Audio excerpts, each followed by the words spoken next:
or as conservative as you want, as long as you aren't forcing your beliefs on others. Welcome to Sharpe Way Radio. Oh, yes, it is Larry Sharpe. Sharpe Way Radio, here on the Voice of Liberty. The number to call after the first break if you want to chat with me, 585-346-3000.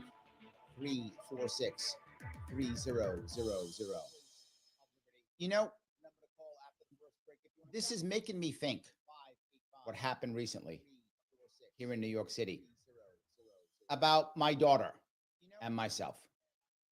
We were walking along the streets of Astoria, and walking along the streets, my daughter was upset with some litter on the street, and she saw some guy throw something on the street. And she came to me and she said, "Dad, should I have said something?" I said, "What do you mean?" "Well, there's people like throwing trash on the street." I said, "Why would you say something?" She said, "Well, no, I should say something. I don't like them littering here in my neighborhood." I said, "I agree with you. I don't like it either. So I should say something." I said, "Okay." "Why?" "Well, I don't like it." "I know, but are they going to stop?" She's like, "No." Is it maybe, are they going to be angry at you?" She went, "Yeah, probably." I said, "What if they're violent or upset?" She goes, "Yeah, Dad, you're right." I said, "I know. And that bothers me tremendously. This is the part that bothers me. Because I was the kind of guy who would have said something years ago. In fact, I used to. I was the guy who on the subway, when people would do things, I would step up and say something. And then I stopped. Because when I would say something, the people around me would not say, "Yeah, you're right." They would attack me. When people would be aggressive or angry on a subway, I used to say something. I was that guy who would go, "Stop, what are you doing?" And people would yell at me and say, "Don't yell at him." And they'd feel bad for him and yell at me. I'm the bad guy. And I was like, oh, I thought I'm supposed to be the guy who steps up. But I was wrong. New Yorkers didn't want me to. They wanted me to shut up. So I did. And more people would do it again and again and again. That same night, maybe it was the night before or night after, my daughter and I again walking around our neighborhood. And there's an area where a truck has to turn. And in this area, it was kind of screwed up. What I mean by that is the city workers who had began to fix or set up to fix a part of a road had made it so difficult or so challenging that trucks couldn't get by. Massive backup. If this was years ago, I would have physically tried to move and get them through. And I had in the past. When things were wrong, I would be a guy who would direct traffic. I used to step up. It was my neighborhood. Now I won't. If I had actually tried to move some of the stuff the city had put there to make the traffic work, which I could have physically done, if anyone had seen it, they would have called 911. And what they would have done is it would have attacked me. They probably would have given me a ticket for affecting city X, Y, and Z. And I know that. So I stopped. I didn't do it. I just walked by. Why does that matter? Because Daniel Penny didn't just walk away. He tried very much, to best visibility, to do something. When he thought that things were bad, he thought he should step up. And he did. He stepped up. Now, what's funny is he's a young former Marine. 20 years ago, when I used to do this, I was a young former Marine. Now I'm an old former Marine. But yeah, that's what happened. He's still doing it. Here's why this matters. Because when Daniel Penny steps up and tries in his mind to defend people on the subway, and if you don't think that's true, whether you think he went too far or whether you think he used too much force, there's an argument for that I could hear. What I cannot hear is you thinking Daniel Perry said, I'm going to go kill this black guy. That's something you made up if you think that. You are just a bad person if you think that's true. That's absolutely not true. Again, if you think he went too far, maybe. But he absolutely did not try to kill that person on purpose. Not at all. He was trying to do what he thought was right. He believed it, and that's true. Absolutely, it's true. And when he stepped up, he knew just like what I knew. There might be a problem, and he still did it. I would say he's gone and done something better than what I had done, because I had given up. So now he does what he does, and he kills a guy. That's an accurate statement. Guy died. Yes. And when this happens, New York City people there, for the first time I've seen in a long time, didn't just call him a bad guy. They actually said he was trying to help. They called the cops and said, cops, he's doing your job. What is going on? Is New York City changing?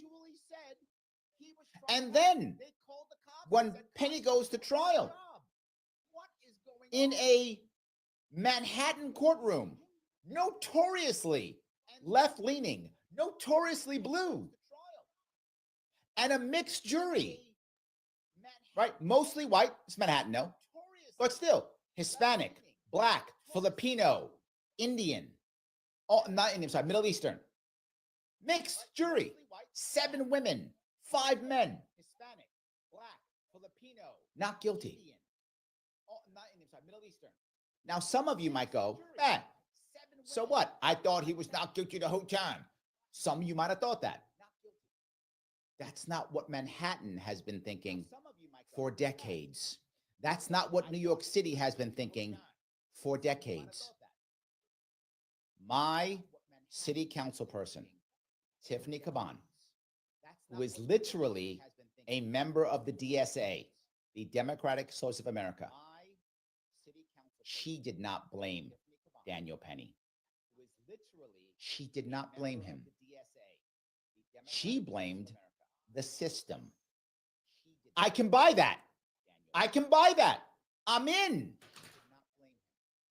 I'm not in with saying a man who is tired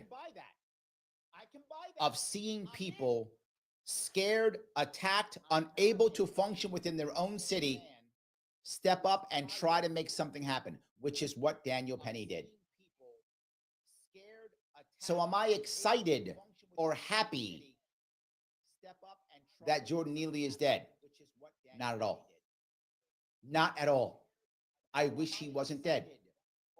And it is not Daniel Penny's fault. And a jury actually saw that.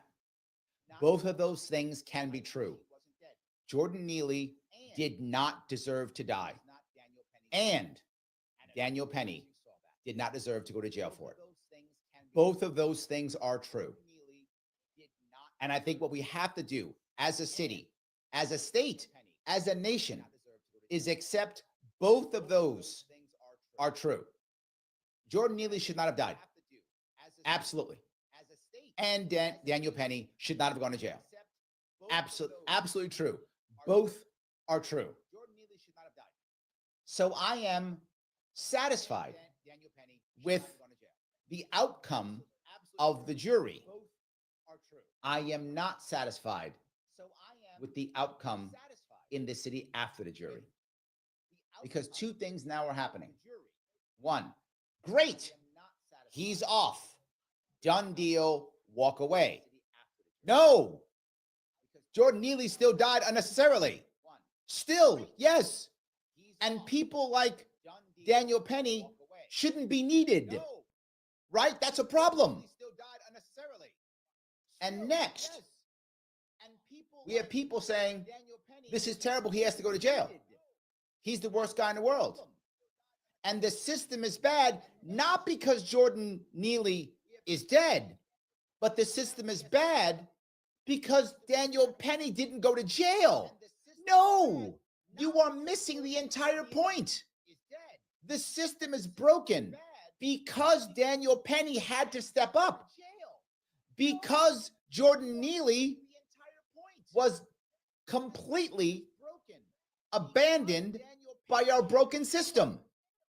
Jordan Neely literally had been in Rikers Island multiple times. He had been arrested multiple times and still no help. And he had requested help. I want to be clear.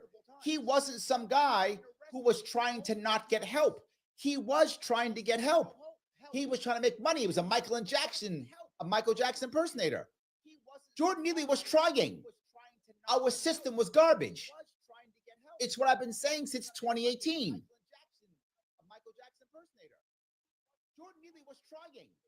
The great part about this verdict, here's the good part.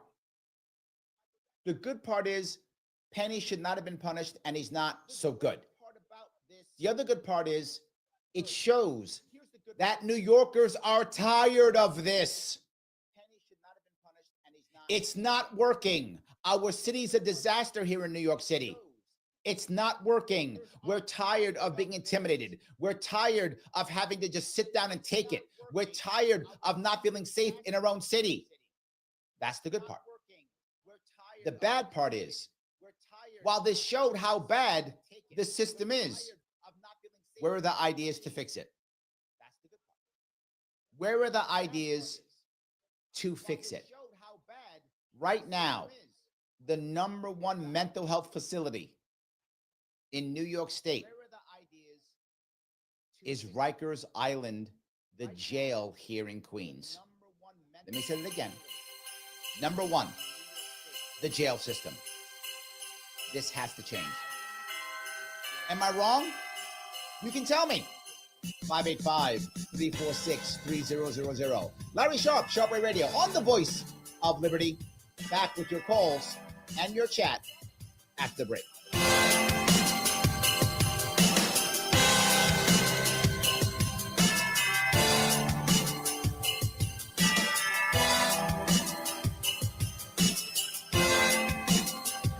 Introducing a sobering and unavoidable truth. The latest advancements in artificial intelligence have made cyber attacks easier than ever before. Cyber criminals are relentlessly. It's not on my end because I've been muting this. Seeking the tiniest opening in your defenses to drain your accounts and steal sensitive data. Your finances and your customers' trust are on the line.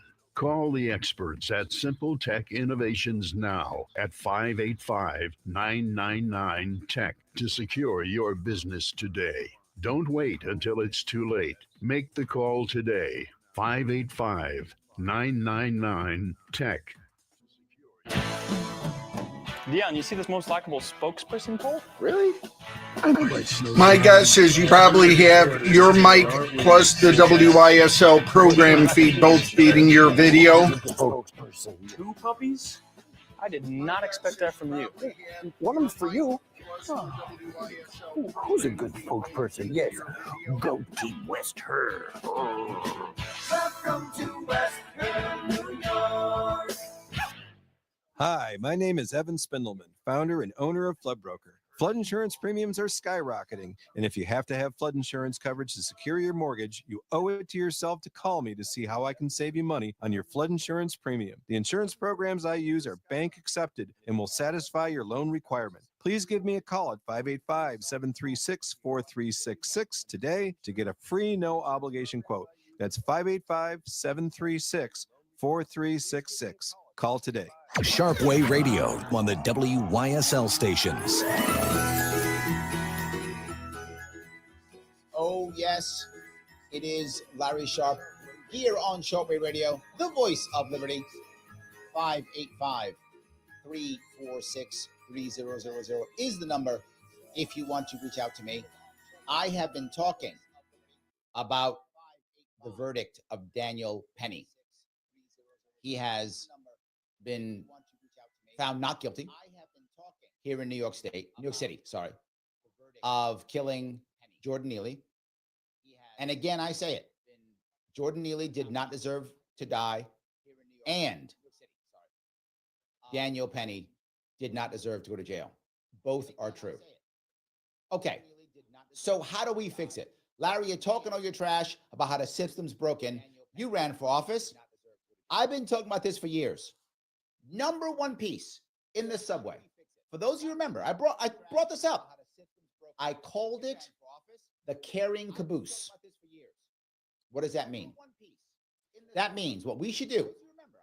Every other train, the last car is literally a mental health car.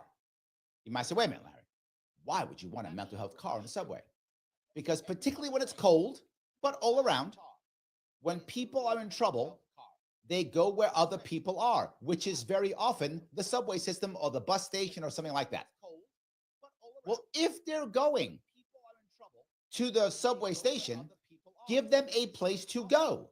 Every other train, the last car is the carrying caboose. What does that mean? If cops find somebody who is having an event, who is doing something wrong, they don't have to necessarily arrest them. They could get them to the carrying caboose. Now, what is the carrying caboose? It's the last car, which is a car that literally has private security, not cops, because people who are often in trouble are afraid of cops. They've had bad, incidents with cops. They're afraid of cops. Awesome, private security. Private security is there. Second, actual social workers. Third, actual Wi-Fi, where you can get people into a system. For those of you who don't know how the system works, it can be very challenging for someone to get into a system. Paperwork, issues, documentation, all those things. And if you either have an addiction problem or you have a mental health problem, it can be too much for you. You physically can't do it. We'll have some social workers there to make that happen.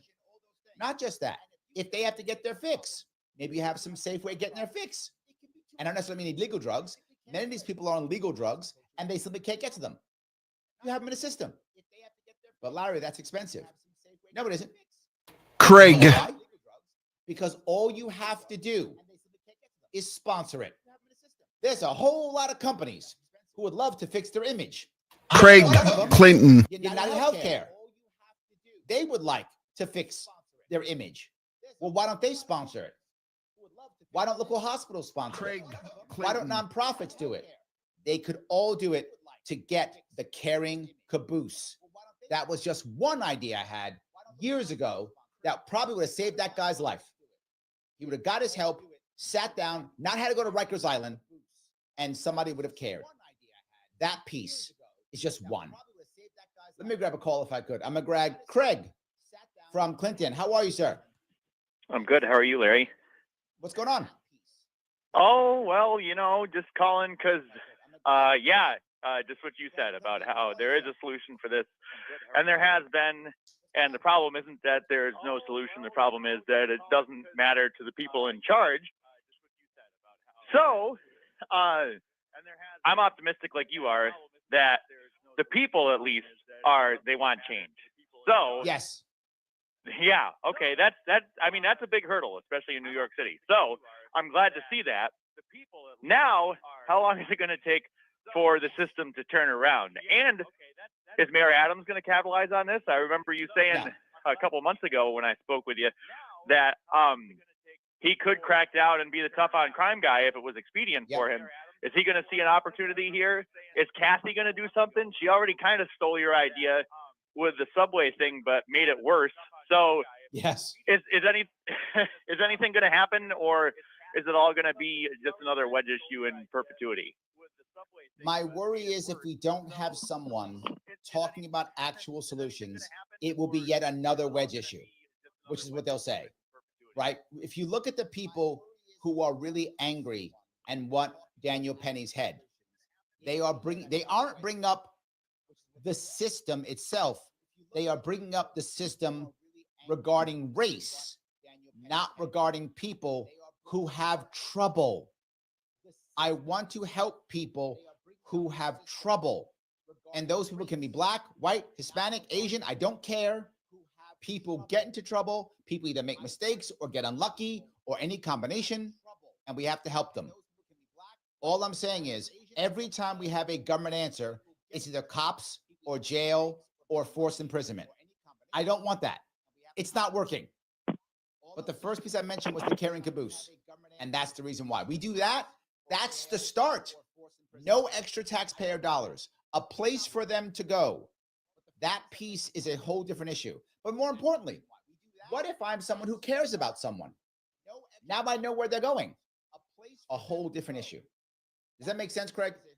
Yeah, no, I agree with you. I wish that Mayor Adams Another call on hold. And I wish it would happen. I guess I'm just still a little bit skeptical. Short of getting you elected and getting you to fix the MTA. Another call on hold. Is anyone going to do anything like that? We should do that, Craig. I like well, it. I mean, I would like that. That is a good option. There we go. I appreciate the call, Craig. Thanks. David, Heskinville. So let me grab another call if I could. This is David. How are you, sir? Good. I'd just like to point out a few things. It was mostly the Democrat Party that closed down all the Haskinsville near Hornell. People like this Neely guy. Yep. And this continues to be a thing with the Democrats. They say, "Oh, you're treading on these people's freedom." You've got places down here where we help the mentally challenged people. Yeah. Now they're putting people that should be in prison in these buildings. It's getting worse and worse. They're trying to close down these institutions where people that have problems, whether it be drugs or whatever, and it's basically the Democrats that are doing it. Let me grab two parts of that if I could, my friend David. I think you're absolutely correct. You look at who has been running New York City for decades. True, Democrats, 100%. They have been doing what they believe the people wanted. And sadly, I think they were right. I think many of them, New Yorkers, New York City people at least, did want this. And now, here's the good part, David. They're recognizing it doesn't work. And again, I say this importantly. This is in Manhattan, the bluest of the blue. And they're saying, wait a minute, maybe this is wrong. So that's the one good part. But let me go to the second part. The reason why that's failing where you are and where it has failed here where I am in New York City is because the government runs it. Everything I talk about is actually run by community. Let me give you an example that actually works here in the Bronx. And we should be copying this everywhere. And what does that mean? We should actually have a facility that is run like by a private organization, like Ronald McDonald House or something like that. And it is basically an apartment complex, small, with private security again, no cops, private security, and it is done by whatever group the people think is appropriate. In a case like, for example, could be veterans, could be single moms, could be certain types of addicts, whatever the case may be. Let doctors and social workers decide what makes the most sense. You put them in a building. 1/3 of their rent is paid. If they're violent, they can go to jail. If they're not, they stay there. Separates criminals from the mentally ill, gives them support structure. It can work. Yeah, but thank you for that call. I appreciate it. Are my ideas crazy? You can tell me. 585-346-3000. Larry Sharpe here on Sharpe Way Radio, the voice of liberty. Back with your calls and your chat. I see you. I'll cover the chat after the break.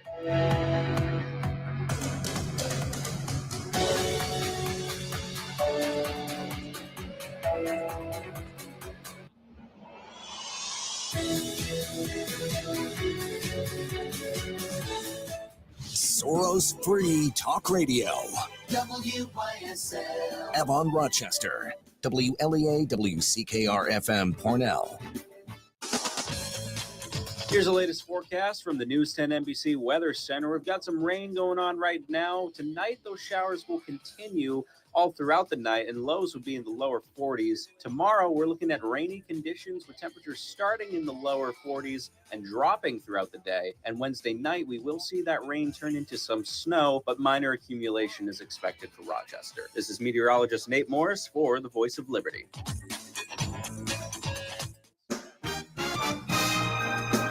Canisteo Valley Update. Ryan Frickel from the Disaster Recovery Partners in Monroe County says Canisteo Town roads and bridges had over $4 million in damages because of the August flooding. Frickel also says there were 111 public property sites damaged, and Canisteo Town Codes Officer John Foy says the DEC says property owners who want to rebuild their homes have to build 2 feet above the floodplain. How do you find out what the floodplain info is for your property? Call the Canisteo Codes Office at 5.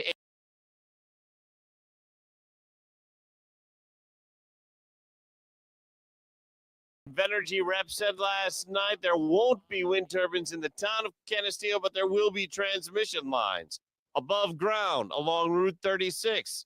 I'm Brian O'Neill for the Voice of Liberty. Bob Savage here for Aaron Moore. As you feel those dropping temps, I invite you to do what we do here at WYSL. Slash your heating costs this season with Aaron Moore infrared zone heaters. They can save you big compared to just using your furnace. It's how we stay comfy here at Radio Ranch. Aaron Moore heats healthier. No burning of oxygen and particulates to dry out your nose and skin. You get even quiet heat that fills rooms with warmth, not dust and blower noise. Aaron Moore heaters are completely safe. No hot surfaces or heating elements to pose shock or fire hazards, plus complete safety for children and pets. For a limited time, have teeth on either size Aaron Moore, and either the Comfort Deluxe size or the Compact Comfort Buddy for smaller areas. Specify discount code WYSL in your shopping cart. Free shipping in the continental U.S., and you'll never have to replace any bulbs because of Aaron Moore copper PTC technology. Maintenance-free Aaron Moore infrared zone heaters are the way to really save on heating bills. Call 800-707-8725 or visit air-more.com. At Lomax, it's a family business. Chuck Lamacchia and his son Charlie and their families want to wish you all a Merry Christmas and Happy New Year. The Lamacchias thank you for 55 years serving the Hornell area. Chuck's son Charlie brings a new generation to Lomax. They continue to offer professional automotive services and a bigger selection of rust-free Southern cars, trucks, and vans. So bring your family to see Chuck and Charles Lamacchia at Lomax. Merry Christmas, Happy New Year, and thank you, everyone. Black pearl, sexy, stylish clothing in a snap.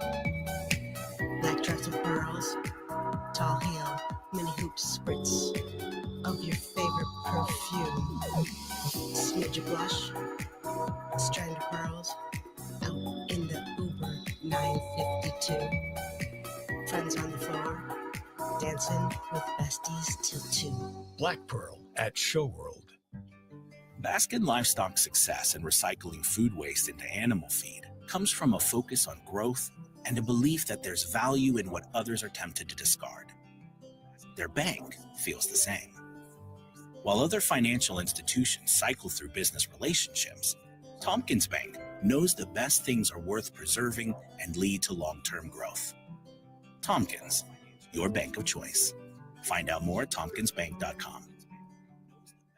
Hello, I'm Wendy Disbrow, President and CEO of St. James Hospital. With the holiday season upon us, I'd like to extend my warmest wishes to you and your loved ones. At St. James, we're more than just a healthcare facility. We're a team of over 300 dedicated professionals committed to supporting the health and well-being of our community. Whether you're in need of imaging services, orthopedic care, surgery, or specialized care like urology, our team is here to deliver the quality care you deserve. From all of us at St. James Hospital, we wish you a joyful and healthy holiday season. There's a family estate barn sale this Thursday through Saturday, December 12 to 14 in Bath, emptying out the contents of a 2-bay barn, including tons of tools, antiques, military items, an old corn sheller, an old dog sled, jerry cans, garden tools, power tools, 15-inch snow tires, taxidermy, settled, old baskets, and more. Cash only, please. It's an outdoor sale, so dress warm. This family estate barn sale is at 7183 Robinson Road in Bath this Thursday through Saturday.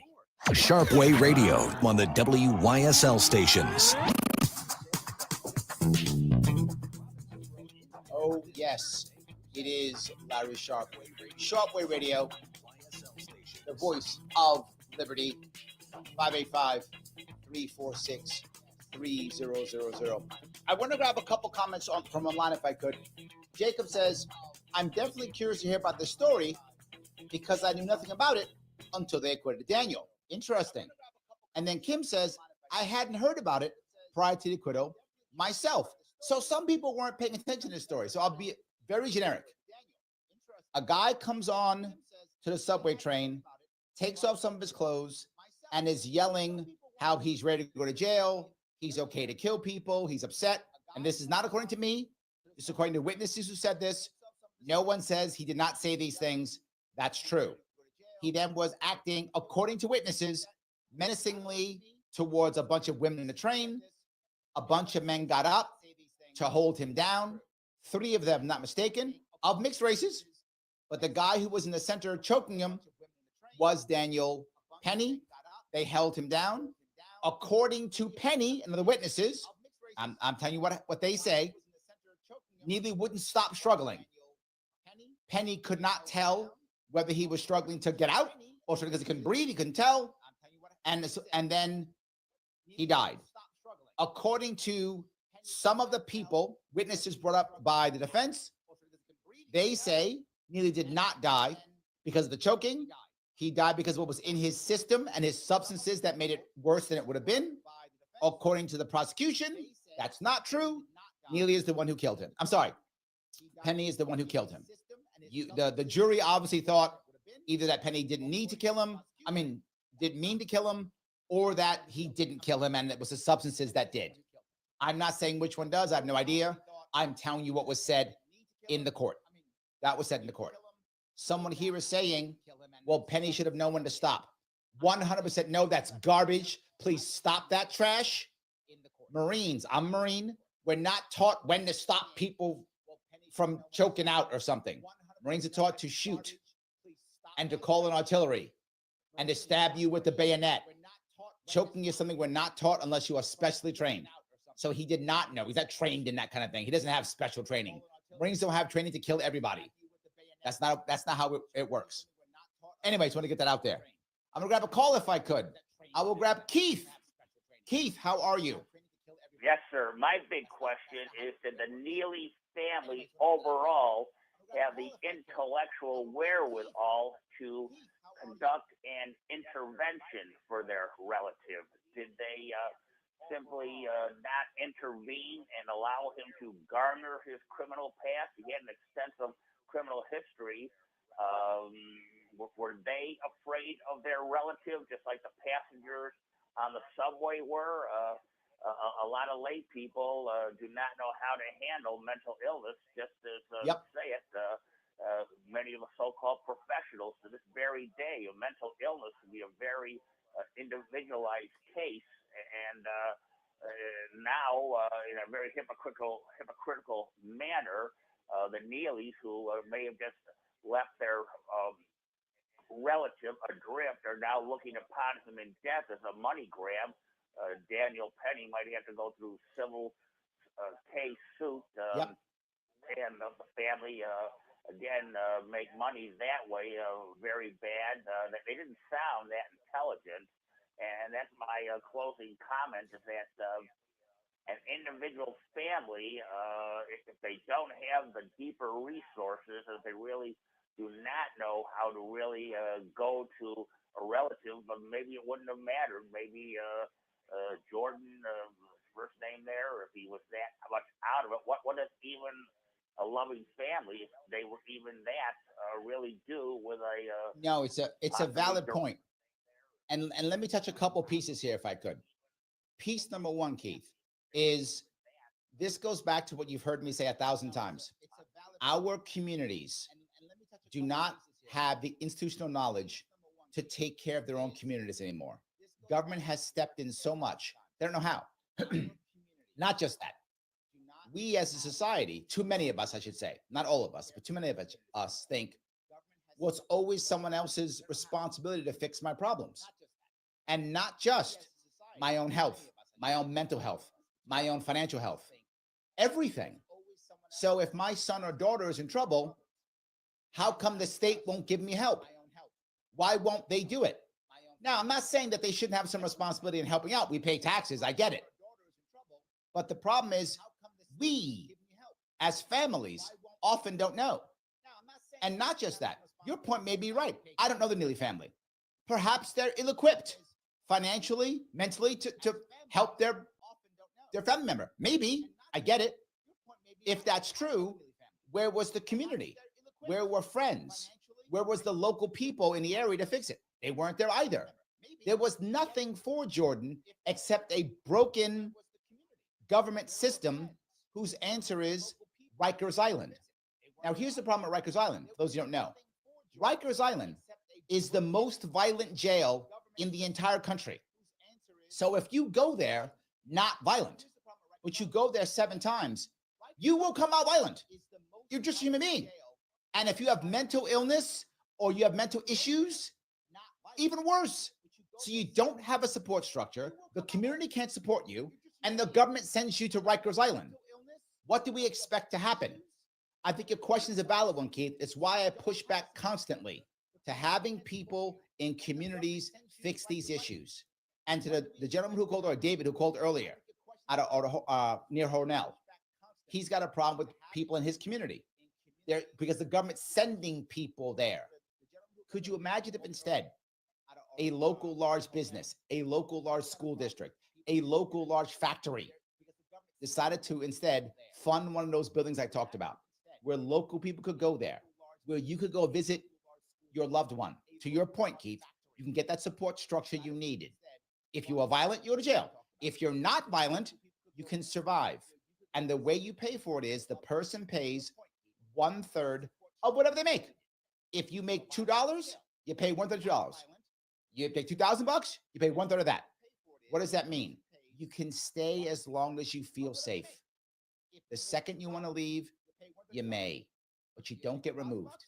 And also the security and services are there. Literally, services are physically there on the first floor or the bottom or the basement floor. And there is a social structure to meet people there. So you're not alone. These types of buildings can work, have worked in the Bronx. If they're local, now local people are there. The sister or the brother or the cousin who cares can show up. If the person has children, they can show up. If their parents are alive, they can come show up. I think you're right, Keith. I don't think the Neely family was prepared for this at all. And their only answer is some lawyer telling them you can get some cash. I'm not mad at them for trying to get cash. What else are they going to do? Now, I think they're going to fail. Because once you're found not guilty, it's really hard to win that case. They might, but I think they probably won't. Did I answer your question, Keith?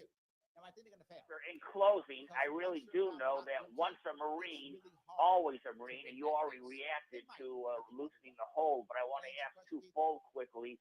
Shouldn't have Mr. Penny had at least some racial sense, he, white, and the aggressor, black, and here goes. I understand, and so far as the aggressiveness for the core, but in a situation like that, couldn't he have sensed that maybe I should loosen the hold, even if I have to reapply it if the aggressor really starts to get up again? If I had been in that situation, I would have really watched. I would have loosened the hold, and if I had to reapply it, that's what I would have done. If that's me second guessing, Mr. Daniel Penny, but I think that might have helped him if he had loosened and then reapplied if he had to. Well, I actually agree with you. I can see an argument to saying he used too much force. That could be an argument, but that's not what they're saying. What the people who are angry at him saying is it was racial. It was because. That's not true. Not just that. There were 3 people on him. It wasn't just him. There were 2 other people. So now I've got 3 men holding one down. And I'm supposed to now, as a guy doing this, keep my wits about me. When 3 people are on this guy, I'm one of 3, and he won't stop moving. you may be asking too much, Keith. You may be right, but you may be asking too much. And if the jury believed you'd be asking too much. Does that make sense? I thank you for your answer. Take care. Bye. Thank you for the call. I appreciate it. So let me grab a couple more comments if I could. John says, we were close yet again to being criminalized for self-defense. To this day, the Jose Alba case just makes me sick. Well, I guess, Alba did get released. Penny is not guilty. I hope we don't go too far. I don't want this to become everyone should be choking everybody out. But I do want us to start thinking we have a problem. Let's start changing. This is what Craig was talking about. And I think Craig is right. I hope we go there. Fred says, people will be hesitant to step in to help when trouble pops up. Very sad it comes to that. I don't think so anymore, Fred. I think that's the good thing. People might want to step up now. And that may not be a bad thing. It may make someone rethink. I've been through the subways. I live here in New York City. The person who is angry and yelling and screaming is doing it not caring at all. No repercussions. Insulting people, yelling, spitting. I've physically watched it myself, coming at people. And I told the story in my other show once. When I stood my ground on one guy, he immediately backed off. He backed off immediately. I think it's not necessarily a bad thing. Maybe I'm wrong. I hope I'm right. Do you think I'm right? You can call and tell me. 585-346-300. Or tell me I'm wrong. Either one of those. I'll hear either one. Larry Sharpe here on Sharpe Way Radio, the voice of liberty. Back with your calls and more of your chat. I see you after the break. Introducing a sobering and unavoidable truth. The latest advancements in artificial intelligence have made cyber attacks easier than ever before. Cyber criminals are relentlessly targeting your business right now, seeking the tiniest opening in your defenses to drain your accounts and steal sensitive data. Your finances and your customers' trust are on the line. Call the experts at Simple Tech Innovations now at 585-999-TECH to secure your business today. Don't wait until it's too late. Make the call today. 585-999-TECH. I'm Carmen Leonardo, licensed associate real estate broker with RE/MAX Realty Group. With so many realtor choices today, what sets Carmen Leonardo apart? It's the value I provide. With Carmen Leonardo, you get nearly 20 years of experience, a highly skilled calls. First up, Roger, followed by Mike. And seller representative specialist. Each client feels like they receive my undivided attention. Thinking about buying or selling? 10-4. Carmen Leonardo, 585-233-4119. Livingston County Pizza Company and Gluten Free Bakery has a great deal on Tuesdays. A large 4-topping pizza for $18, regular or gluten-free. Call 226-9575. Open Tuesday through Sunday. Livingston County Pizza Company and Gluten Free Bakery in Avon.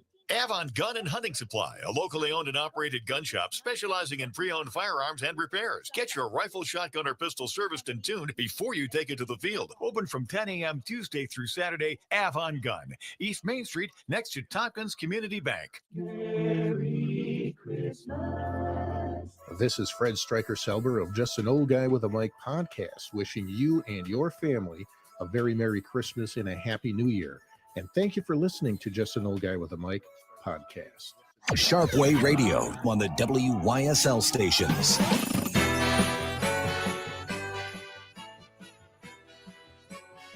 It is Larry Sharpe here on Sharpe Way Radio, the voice of the network. So happy you give me a small chunk of your afternoon. Boy, have we been going back and forth about Daniel Penny. And I do want to grab one comment. It's a very important one, I think. Robert brings it up. He says people are using the 42 arrest talking points as a means, I think, to buoy the idea that Neely's death was somehow acceptable or at least palatable, which I believe leads to the racial schism. You are 100% correct, and they are wrong. Now, should we be concerned that he had 42 arrests? Yes, but that doesn't make it valid or good. That doesn't matter. He did not deserve to die. That does not make it okay. This goes back to Keith's point, which was if you're arrested 42 times, where was the system? Where was the community? Where was the family? Where was his loved ones? That's what we should be looking at that for. Neely did not deserve to die, regardless of whether he's arrested once, never, 50 times. What we should be looking at the 42 points, Robert, is why didn't we, as a community, as a family, as a government, as a whatever, why didn't we help? And I want to be clear, in the case of Jordan, not everybody, but in the case of Jordan Neely, he was trying. That's the saddest part. There are people who don't care and just do horrible things constantly, and they get in trouble. I get it. Jordan was not that person. He was trying, he was failing, and the system was failing. His family and community was failing. That's what matters in the 42. It does not make his death any more or less valid. He did not deserve to die. And again, and Daniel Penny did not deserve to go to jail. Sadly, only Jordan died. So I want to bring that piece up. Let me grab a call if I could. Let me grab Roger if I could. Roger, how are you, sir? All right. So someone had already put it in the chat when I was thinking, but it gives me flashbacks to Bernard Getz. Oh, yes. Because that happened December 2020, December 22, 1984. So even though this incident with Penny and Daniel happened in May of 2023, but the verdict was this year, 40 years later. But also, just to give a little background, as far as where's his family, well, I know you know the story of his mother, right? I don't. No, tell me it.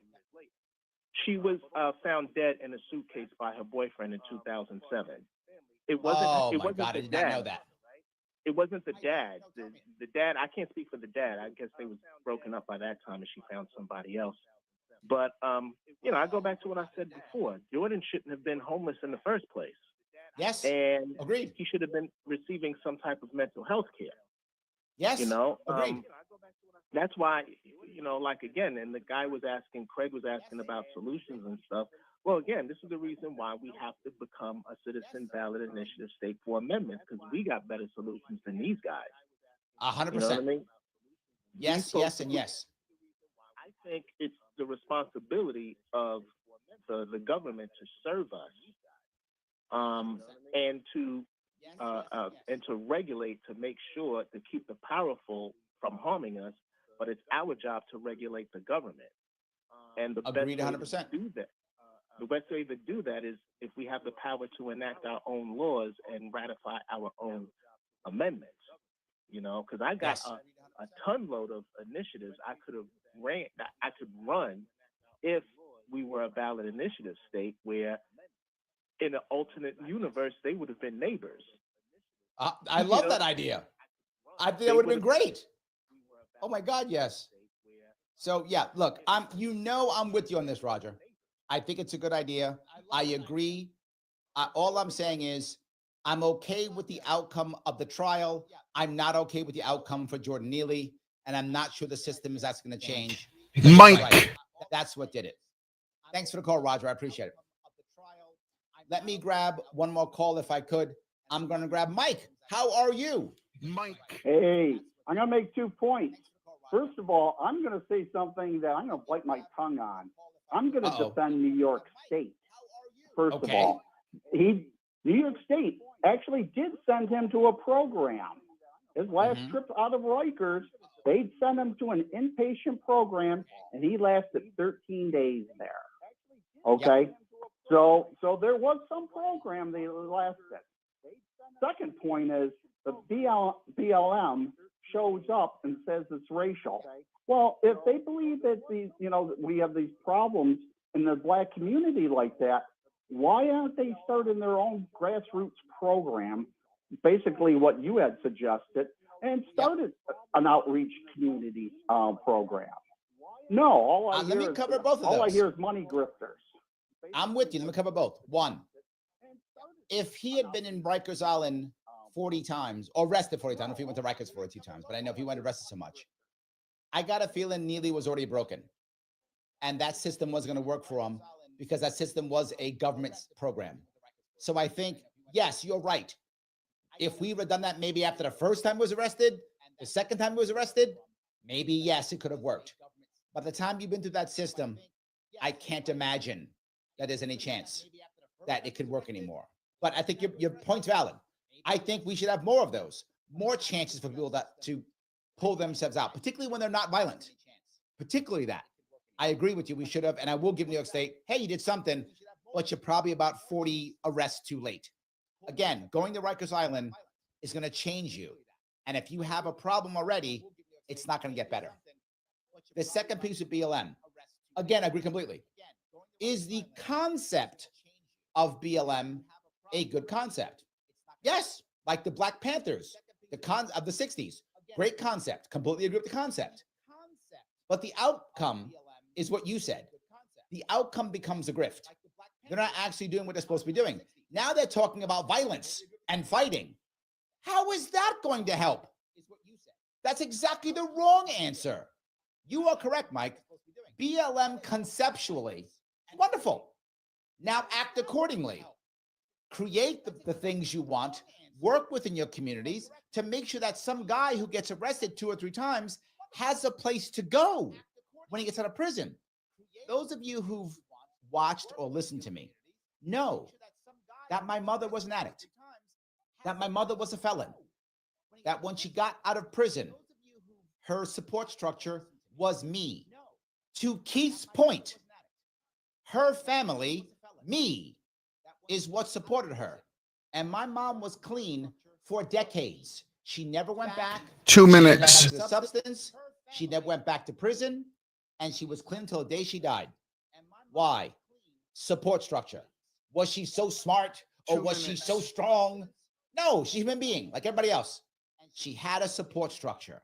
And you're right when you talk about, Mike, BLM should be creating that support structure. If you do that in your communities, you'll have less Jordan Neelys. And you won't need Daniel Pennies at all. And I would like us to not need Daniel Pennies. And I would like no more Jordan Neelys. Because in no way, again, in no way did he deserve to die. He did not. Absolutely. The AC says BLM needs to be reviewed. They should call it Black Lives Matter 2. That's actually funny. But that may make people think differently. Yes, it might. I appreciate that comment. Guys, thank you so much for giving me a chunk of your afternoon. I will see you all very soon. Okay, Larry, have a good rest of your day.